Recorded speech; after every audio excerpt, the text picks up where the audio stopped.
Chapter 11, Section 5 for geometry, we are looking at surface area. How many times have you ever been at Walmart looking for wrapping paper and knowing that the package you're wrapping has a certain amount of surface area and you're just trying to find that perfect wrapping paper? Everybody like that? Yeah, probably. Or if you're like me, you just buy the biggest pack of wrapping paper that you can find and you hope it's enough. So just kidding. So there are different kinds of prisms. There are, or we're going to start with prisms. So there are right prisms, which would be something like a Kleenex box or any type of prism that would have two parallel bases that is straight up vertical. But you can also think like the Leaning Tower of Pisa.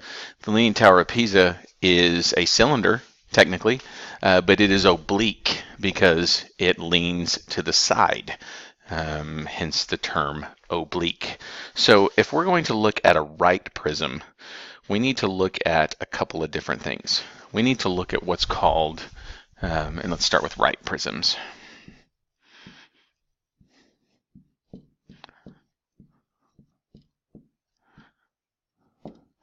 We are going to look at what's called the lateral area, and we're going to look at what's called the surface area.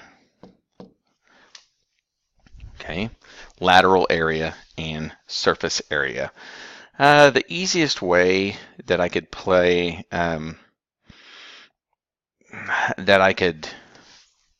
talk about the difference is the lateral area on a pop can would be the distance around the outside of it.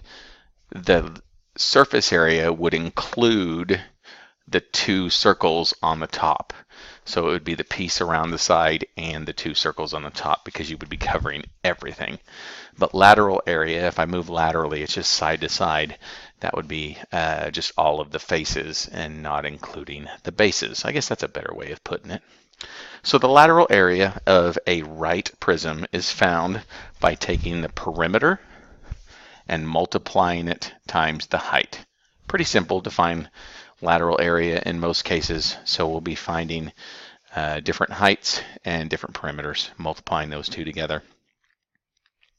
Then we move on to surface area, where surface area is we're going to take the area of the bases, and so it's going to look a couple different ways where we could write it. We could write, this is going to be 2, and then it's capital B plus the lateral. I'm going to put in parentheses here. Capital B is area of the base.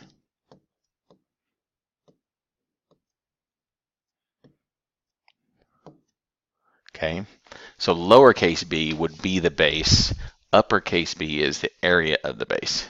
Now, in our last section, we learned to find the area of a prism was the apothem times the perimeter. And so that will also work here. That will substitute for the area of the base. So the apothem times the perimeter plus the lateral area. Okay. Now you might want to replace lateral with pH. It's just a play on letters. It doesn't matter which one. So let's go ahead and look at an actual question. Okay, so what I have found is I am having difficulties finding a good shape that looks really promising that I can label correctly and do that. We may just do one of those in class, but let's move on to the next one. This one's a little bit better. What I wanted to do was a pentagonal prism or a hexagonal prism, and the drawings that I have available are just not good, so I need to find some better ones of those. So let's take a look at our next one. We're going to look at right cylinders, and Also, an oblique cylinder, which again, we talked about the leaning tower piece, it would be something that would be oblique. But in this case, this one is right. So we're going to start with lateral area, and lateral area is going to be equal to 2 pi RH. So lateral area is equal to 2 pi RH. And then our surface area is going to take that, and then it's going to find the area of the two bases. So again, that's going to stay the same. Area of the two bases, which is going to be the circles, okay, plus the lateral area. Again, imagine this being a pop can that doesn't have a top or a bottom on it yet when it's being produced. That's going to be the lateral area. And then they go ahead and put a top and bottom on it, and that's the entire surface area. So lateral area would be used for maybe in label manufacturing. When you manufacture a label, it doesn't go over the top and bottom. It goes where people can see it on the outside. Okay, so let's take a look at an example. Let's put some numbers to this, and let's say that the radius is 4 meters and the height is 8 meters. So from here to here is 4 meters, and then we're going to say the height is 8 meters. So let's go through and actually do an example this time, because I like this one and I like this drawing. So let's find the lateral area first. We're going to start with L, and we're going to take 2 times pi times the radius, in this case, which is 4, times the height, which is 8. So that's going to give me, when I multiply through, 2 times 4 is 8, 8 times 8 is 64. Okay, so my lateral area is 64 pi. And if I wanted to find that, I'm just going to keep talking. I probably could have hit pause to save some time. I'm going to walk back here and get my calculator. And I'm going to take 64 times pi. And that gives me a value of approximately 201, and we'll call it 0.1 meters. And since we're finding lateral area, anything that is area is going to be squared. So our lateral area is 201.1 meters squared. In the book, you'll see it as 201.06. Okay, so that's great. We've got that. And let's find the area of our bases. So area of the circles is going to be pi r squared. And so since we've got to find 2 of them, we might take that as just 2 times pi r squared, since we have 2 equal circles as bases. So again, pi is pi. Our radius squared is going to be 16. So that's going to be 2 times pi times 16. So that's 32 pi. And when I plug that into the calculator, I'm going to get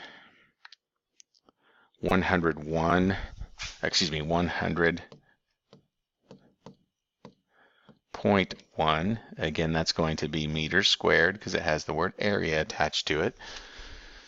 And so to find my overall surface area, I'm going to take my 201.1, and I'm going to add to that my 100.1. I guess I could have done that in my head.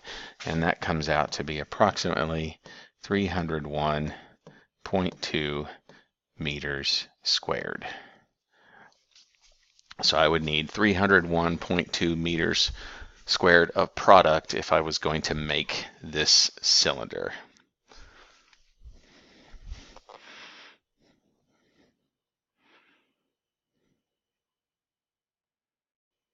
Okay.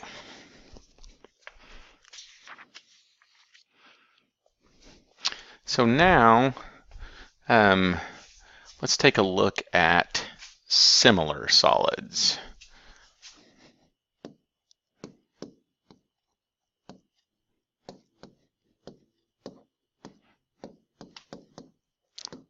And remember, when we're going to do things that are similar, we're probably going to create a proportion at some point. And I'm going to just call, just kidding on that one. We are not going to do, at this particular point in time,